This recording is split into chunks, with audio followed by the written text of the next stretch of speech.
balita nga sa iyo naman po tayo. Sa bansang Laos, 10 kalalakihan nagtatag ng grupong may advokasiyang wakasan na ang karahasan sa mga kababaihan.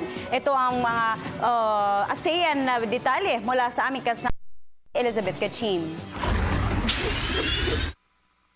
Isang grupo na may layuning wakasan ang karahasan sa mga kababaihan ang itinatag sa bansang Laos.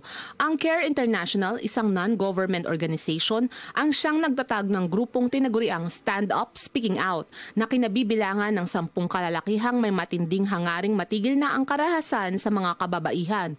Nabuo ang konsepto ng grupo dahil sa nakakaalarmang pagtaas ng bilang ng mga kababaihang dumanas ng pang-aabuso. Ayon sa datos mula sa Laos Statistics Bureau, 11% ng mga kababaihan ang dumanas ng pisikal na pang-aabuso, 7% ang nakadanas ng sexual na pang-aabuso at 26% naman ang nakadanas ng emosyonal na pang-aabuso. Hinihikayat ng grupo ang lahat, lalo na ang mga kalalakihan, na makiisa sa kanilang advokasya.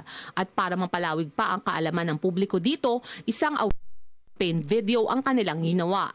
Sa ngayon, may mahigit sa 30,000 views na ito at na-share na ng may 1,000 beses. Ang 10 Lao volunteers ay kinabibilangan ng ilang estudyante, opisyal ng gobyerno, kawani ng United Nations at propesor.